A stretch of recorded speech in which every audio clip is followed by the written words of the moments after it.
Muy bien, estamos aquí en este primer podcast de docentes con Mario Carretero, que es catedrático de Psicología Cognitiva en la Universidad Autónoma de Madrid.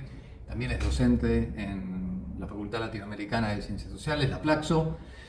Y es autor, bueno, se ha dedicado mucho tiempo a temas relacionados con la psicología cognitiva y en los últimos años ha sido y es un especialista muy importante, un referente fundamental en todo el mundo y fundamentalmente en el mundo de habla hispana, en relación a las investigaciones y propuestas que tienen que ver con la enseñanza de la historia. Es autor de varios libros relacionados con la temática, algunos realmente muy importantes, como por ejemplo documentos de identidad, la construcción de la memoria histórica en un mundo global, o uno que escribió junto con James Voss, que son en realidad los dos compiladores, que es Aprender y pensar la historia, y un libro reciente que realmente es muy interesante, que es incluso destinado a un público un poquito más amplio, que es Históricamente. Así que bueno, es un placer contar contigo, Mario, en esta oportunidad. Encantado de colaborar con docentes. Es una iniciativa y un grupo de trabajo, digamos, que venís trabajando hace mucho tiempo y que yo estoy encantado de seguir colaborando con vosotros y saludar a todas las personas interesadas y vinculadas a docentes. Quisiera que nos comentes un poco qué es lo que estás investigando vos con tu equipo y produciendo, ¿no? Porque es una investigación y también producción, en relación a todo lo que tiene que ver con los usos del mundo digital en la enseñanza de la historia, a partir de, bueno, esta inevitable fuerza que han adquirido los medios digitales, las redes y, bueno, distintas plataformas de intercambio digital y de comunicación que, bueno, ha invadido la educación y la vida en general social, ¿no? Entonces, bueno, ¿cómo impacta en la enseñanza de la historia y cómo puede ayudarnos de alguna manera a enseñar mejor historia o incorporarlos para que se transformen en un medio eficaz en relación a su enseñanza? Eh, los efectos o los impactos, particularmente en la enseñanza de la historia, son variados, ¿no? Yo tengo, digamos, ya pensado para este encuentro ver diferentes cuestiones porque, digamos que son muy amplios, ¿no?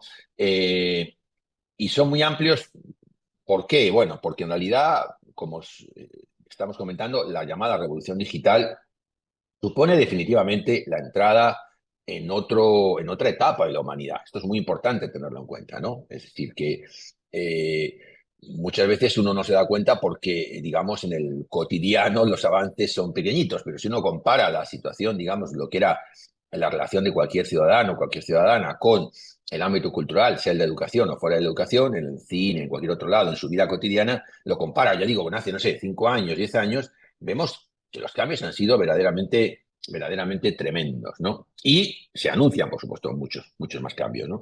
O sea que, en primer lugar, digamos, tenemos una especie de cambio enorme de modelo de relaciones del ser humano con cualquier ámbito cultural.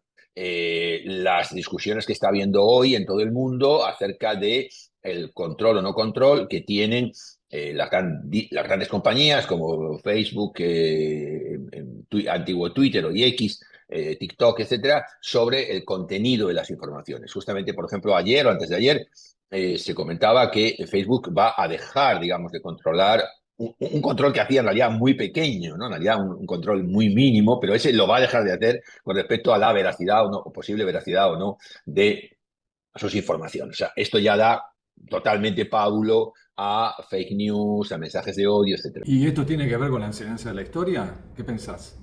¿Tiene que ver esto con la enseñanza de la historia? Claro, ¿cómo no va a tener que ver? Por supuesto que va a tener que ver. Uno de los primeros investigadores que se da cuenta de este grandísimo problema, es decir, de cómo a través de las redes se pueden transmitir eventos o noticias, conclusiones, investigaciones históricas, ¿no? Que son o falsas o tergiversadas o, digamos, ¿no? Negacionistas del Holocausto, por ejemplo, por poner el ejemplo más, uno de los más conocidos, ¿no?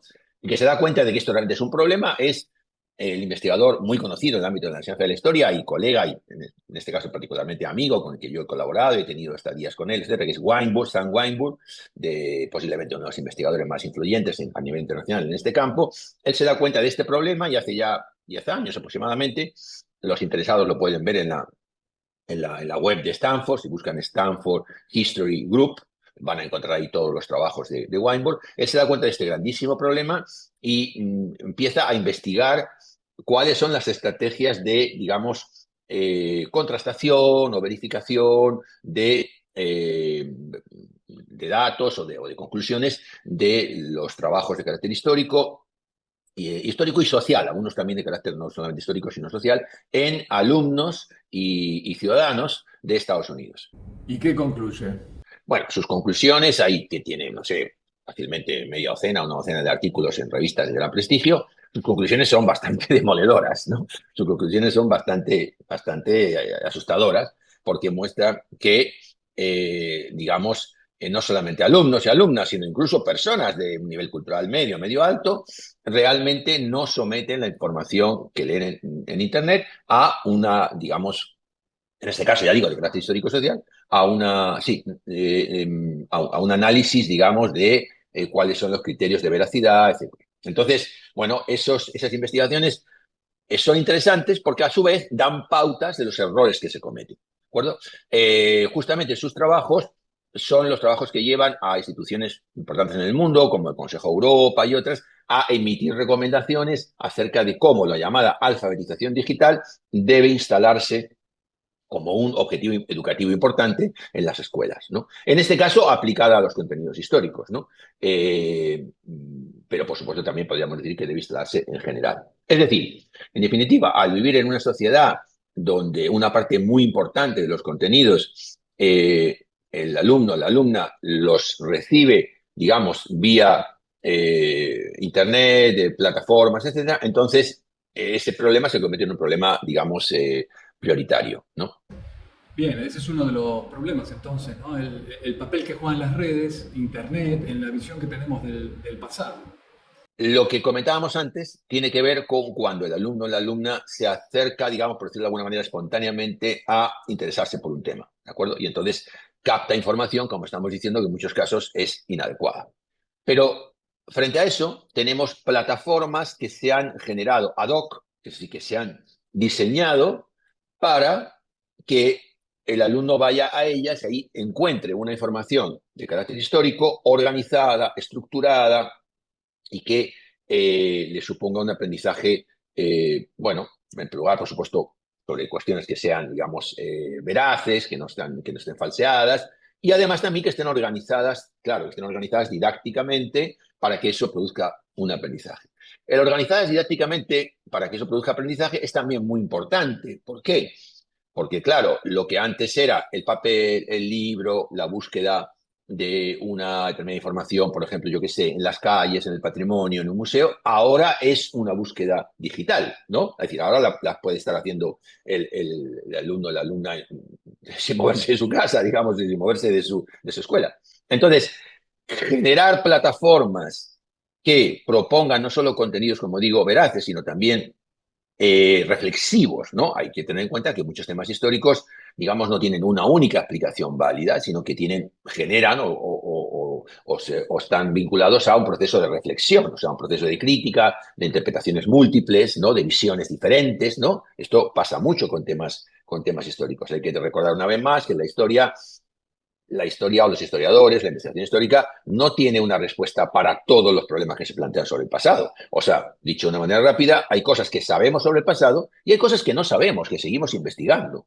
Te escuché en varias oportunidades de las tantas que compartimos, que te interesan especialmente las indagaciones acerca del papel que juegan las imágenes en la configuración de nuestras perspectivas acerca del pasado.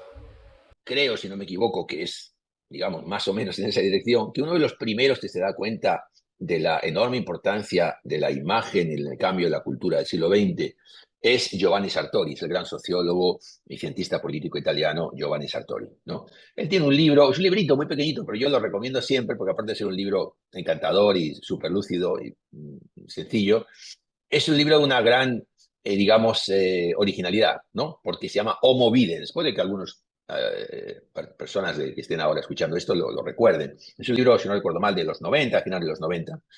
Y ahí Giovanni Sartori dice, algo nos pasa a los humanos, pero no sabemos qué, que cuando estamos viendo algo, nos resulta más placentero, más relajado y más ameno que cuando estamos leyendo algo. ¿Mm? Y está la típica anécdota de que uno llega del trabajo con 80 problemas y habiendo leído 4 informes y 3 reuniones y yo qué sé, o asistido a 5 clases, y para relajarse pone la televisión y ve algún aviso o alguna cosa que puede ser más o menos amena, más o menos trascendental, pero a uno eso como que no tiene, supuestamente uno no tiene nada que hacer más que mirar eso, no tiene uno que hacer un esfuerzo cognitivo, ¿no? Bueno, efectivamente esa idea de Giovanni Sartori yo creo que es una idea intuitiva, pero muy poderosa. Es muy poderosa. Es decir, el ver las cosas, no cabe la menor duda que nos resulta más fácil que el, digamos, codificarlas de manera abstracta al leerla. No olvidemos que la lectoescritura, como todos sabemos, en primer lugar supone una codificación muy importante de unas de operaciones, digamos, cognitivas que son cansadoras, por decirlo de alguna manera. Leer es muy interesante, pero es fatigante, ¿no? Y evidentemente ver es muy... Y luego, por otro lado, a la imagen siempre como que tendemos los seres humanos a otorgarle un estatus de verdad, ¿no? Es que esto, la frase clásica, ¿no? Que en realidad es hace mucho tiempo, ¿no? Es decir, no, es que esto es verdad porque yo lo vi en la tele, ¿no? Claro, claro, como ya no es ver en la tele, sino que ya es ver en cualquier lugar, incluso no solo ya en tu celular que llevas caminando por la calle, sino que en algún momento incluso va a ser en tu Apple Watch o que tienes en tu muñeca, ¿no? O sea, entonces, Ya incluso anteojos que tienen conexión con internet, ¿no? Con la web. claro, en los ojos, no, en lentes, etcétera.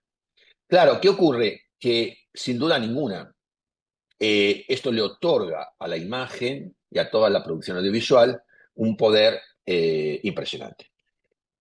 Este poder creo que la institución escolar debe apropiarse de él, es decir, debe vincularse definitivamente con él. El ejemplo clásico, pero no por eso menos importante, es la inmensa posibilidad que ofrece no solo el cine, sino las series, las producciones audiovisuales en general, como instrumento para la enseñanza de la historia. Esto siempre ha estado ahí, ojo, esto no es nuevo, esto no, para nada es nuevo. Pero ojo, la revolución digital le otorga un poder impresionante, porque esa película que hace ya 20 años, un profesor, 30 años, un profesor podía presentarle a los alumnos, ya esa película se puede editar, se puede comunicar, se puede distribuir, se puede ver en cualquier momento en la pantalla del alumno en su celular, el alumno de secundaria estoy hablando, ¿no? Desde mi punto de vista, los alumnos de primaria no deberían tener celulares. ¿Podrías dar algún ejemplo? Por ejemplo, voy a poner un ejemplo concreto. Nosotros hemos trabajado en varias escuelas aquí en Capital, en Buenos Aires, con la producción extraordinaria, por otro lado, de Lola Arias, Teatro de Guerra, que es una producción audiovisual, está en Vimeo, para el que la quiera ver, Teatro de Guerra, que está basada en su obra de teatro Campo Minado, ¿no? Sobre el conflicto de Malvinas, sobre la guerra de Malvinas, y es una producción audiovisual sumamente, digamos, inspiradora, sumamente reflexiva acerca de cómo excombatientes de Malvinas, ingleses y argentinos, pueden ahora, es decir, decenas de años después del conflicto, reunirse y hablar sobre lo que les pasó. Solamente ya eso es una perspectiva profundamente, digamos, novedosa sobre el tema. Entonces, efectivamente, tenemos una gran cantidad de producciones audiovisuales que no aportan nada a la enseñanza de la historia, pero tenemos una cantidad también importante de producciones audiovisuales que no solo aportan, sino que, como estoy comentando con esta producción, son sumamente renovadoras, sumamente inspiradoras, sumamente generadoras de visiones. Bueno, nosotros hemos usado esta producción, hemos analizado, digamos, rigurosamente antes de presentarla y después de presentarla, y hemos visto cómo es una producción que efectivamente mejora no solo el conocimiento de los alumnos, sino también su prejuicio, ¿no? Muchas veces, cuando había un conflicto bélico, las personas de un determinado grupo social o nacional tienen un prejuicio con respecto a los otros, y les cuesta entender que los otros también son seres humanos, también murieron, también sufrieron, ¿no? Es decir, está, por un lado, la lógica de los estados cuando se enfrentan, lógicamente tienen sus razones, pero también está después la lógica de las personas, los seres humanos, que independientemente del país al que pertenezcan, tienen también un sufrimiento, ¿no? La guerra, fijémonos que la guerra es un tema sempiterno en la historia, ¿no? Es decir, si uno abre cualquier libro de historia de cualquier país, va a encontrar que una parte importantísima de los contenidos son guerras, ¿no? Bueno, aquí tenemos, por ejemplo, una oportunidad muy interesante de cómo una producción que hoy está en la web nos ayuda a entender qué es una guerra. Parece muy sencillo que los chicos entiendan lo que es una guerra. Cualquiera que le pregunte una guerra dirá, bueno, grupos de personas que se matan entre ellos. No, eso no es una guerra. Eso no es una guerra. Una guerra tiene unas dimensiones sociales, culturales, políticas, eh, claro, mucho más profundas, ¿no? Este trabajo es complementario con la propuesta de clase, ¿no? La idea justamente es no sustituir, por supuesto, la clase por una película, sino usar la película. En este sentido, por ejemplo, también tenemos experiencias muy interesantes de analizar qué pasa con, por ejemplo, con TikTok. TikTok o Instagram, ¿no? ¿Qué es lo que nos está proporcionando? Mensajes audiovisuales, como todos sabemos, muy breves, ¿no? Son muy conocidas, por ejemplo, yo uso mucho, por ejemplo, las recetas que hay en Instagram, porque a mí me gusta mucho la cocina, entonces resulta que en 90 segundos tienes cómo hacer una receta que antes tardaban en explicar media hora o 40 minutos, ¿no? Claro, esa brevedad, esa posibilidad de acelerar las imágenes y de poner solamente las imágenes que sean pertinentes para hacer esa receta, te permite sintetizar una situación. Esto mismo pasa con la enseñanza de la historia. Es decir, muchos videos de TikTok, el profesor podría, la profesora podría usarlos como, digamos, analogías de un proceso histórico. Es decir, ¿en qué consiste el colonialismo, por ejemplo? ¿En qué consiste la dominación que procede de la esclavitud? ¿En qué consiste la estructura, digamos, de grupos sociales, donde determinados grupos sociales, determinados contextos tienen mayor poder económico que otros grupos? ¿Cómo eso genera un determinado mecanismo? ¿No? ¿A qué se debe, por ejemplo, la guerra de secesión o guerra civil en Estados Unidos, donde la mitad de un país es partidario de la esclavitud, la otra mitad del país está en contra de la esclavitud? ¿Pero por qué? Entonces, bueno, la idea justamente es que el profesor, la profesora, se acerque a estas producciones y las pueda usar, las pueda distribuir, las pueda comentar, las pueda presentar como ejemplos. Y luego, en relación con lo que estaba comentando antes con las plataformas, ahí me parece que es muy interesante ver justamente los desarrollos que está habiendo de plataformas, como decía, que no solamente presentan un contenido estructurado, sino que también generan una interacción entre alumnos. Por ejemplo, voy a comentar una que está en nuestro libro, que es una plataforma liderada por un grupo de investigación del Proyecto Cero de la Universidad de Harvard. El Proyecto Cero, como se sabe, es un proyecto muy conocido, ¿no? En investigación educativa hace mucho tiempo, liderado por investigadores como Howard Gardner, David Perkins y otros.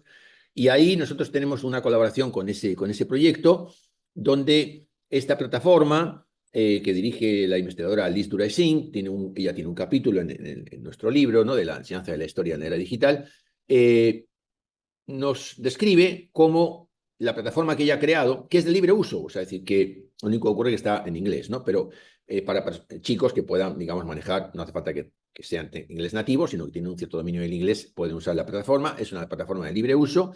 Los chicos entran ahí, se registran, por supuesto con sus profesores, obviamente. Hay, por supuesto, un gran control sobre qué es lo que los chicos están comunicando, etcétera. Y además de adquirir contenidos con respecto a la historia de diferentes países, es decir, lo que hacen los chicos es comunicarse con chicos de otros países y, digamos, conocer la historia de otros países, y ellos dan a conocer la historia de su país, ¿no? Entonces, hay un sistema de comunicación entre los chicos y de intercambio de información entre los chicos. Y eso está, digamos, organizado por los dispositivos que genera la plataforma, ¿no? Bueno, ahí tenemos entonces, los chicos, digo, se anotan ahí y, digamos, participan en ese proyecto, por ejemplo, 2 meses, 3 meses, ¿no? Entonces, evidentemente eso genera una visión multicultural, genera un respeto por otras culturas. Es decir, se están comunicando, por ejemplo, con chicos de un país asiático y les están contando cómo son, yo qué sé, las ceremonias de ese país, las costumbres, la religión.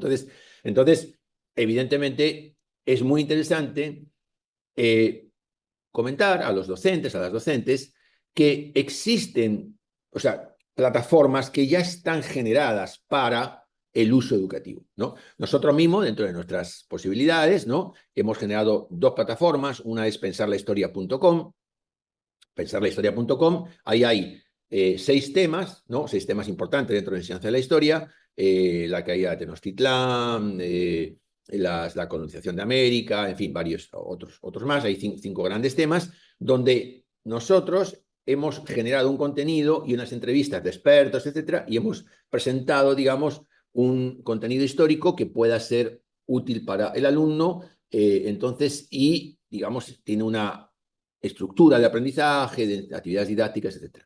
Y luego, más recientemente, este año justamente, hemos generado otra plataforma que se llama La Historia como Excusa, que lo que hace es presentar como eje de cada tema un podcast. Muy interesante, Mario. ¿Y quién lo produce esto? Bueno, esto fue producido en colaboración con Anfibia, produjimos 3 podcasts, y esos 3 podcasts se llama, repito, La Historia como Excusa, y tiene que ver, en este caso, más con cómo los contenidos históricos muchas veces se usan como justificación para determinadas cosas. Por ejemplo, el primero de ellos, ahora mismo, lamentablemente muy de actualidad, tiene que ver con el asalto que se produjo al Capitolio al final del primer periodo de Trump. Digo, tiene que ver, ya está muy de actualidad, lamentablemente, porque ya toda la prensa está diciendo que muy probablemente dentro de pocos días el señor Trump va a indultar a las personas que asaltaron el Capitolio, que fueron varios miles de ellos fueron condenados, ¿no? Porque evidentemente eso fue no solo un delito, sino posiblemente el ataque más tremendo a la democracia que se ha hecho en los últimos tiempos, ¿no? Entonces hicimos un podcast sobre ese tema y cómo entonces este tema que parece exclusivamente un tema político, en realidad no solo era político, sino que era histórico. ¿Por qué? Porque muchas de las personas que participaron ahí, su explicación de por qué participaron era una explicación histórica. Es decir, ellos se veían a sí mismos como los patriotas que en la Revolución Americana fueron a liberar a, digamos, el naciente país, Estados Unidos, frente al Imperio Británico, ¿no? Así es como se veían los asaltantes al Capitolio. Bueno, entonces, este podcast es el centro, digamos, de la web, de una parte de la web, digamos, una parte de la plataforma, y en torno a ese podcast, que por otro lado, repito, está en Spotify, está en otro lado, es decir, que lo puede escuchar cualquier ciudadano independientemente, pero en torno a ese podcast, el alumno, la alumna recibe una serie de materiales y de propuestas didácticas, ¿no? ¿Y qué opinas, Mario, del uso de los videojuegos como recurso, ¿no? Los videojuegos, su uso, como todos sabemos, es enorme y, y es crecientemente, digamos, influyente en muchas partes del mundo, ¿no? Hay cada vez más no solo producción, sino uso de los videojuegos. Y una parte relativamente importante de esos videojuegos tiene un contenido histórico, ¿no? Por ejemplo, uno de los más conocidos es el Civilization de Sid Meier, ¿no? Que se usa muchísimos, por millones de alumnos en muchas partes del mundo. Bueno, esos videojuegos también pueden tener un uso educativo, ¿no? Pero bueno, ahora no tenemos tiempo de comentarlos, pero ya digo, hay realmente unas posibilidades enormes, ¿no? Los efectos que tiene, digamos, la realidad aumentada, por ejemplo, cómo la realidad aumentada puede producir en los alumnos comprensión de temas que de otra manera no se podrían producir. O sea, el campo realmente es un campo enorme, pero bueno, lo podemos, supongo, ver a lo mejor en otro momento, pero sí me parece importante que, digamos, como docentes, como personas interesadas por la educación, estemos atentos a todas estas transformaciones y, ya digo, no vivir al margen de ellas, sino más bien ver cómo las podemos convertir en herramientas didácticas, lo cual significa resignificarlas, reconsiderarlas y, en definitiva, compartirlas con los alumnos y usarlas, digamos, a favor del aprendizaje. Bueno, Mario, muchas gracias por tu tiempo, por compartir tu saber y tus experiencias con todos nosotros. Bueno, un gusto grande estar con docentes, estar aquí con Gustavo y bueno, nos seguimos viendo y nada, suerte y muchísimas gracias por su interés.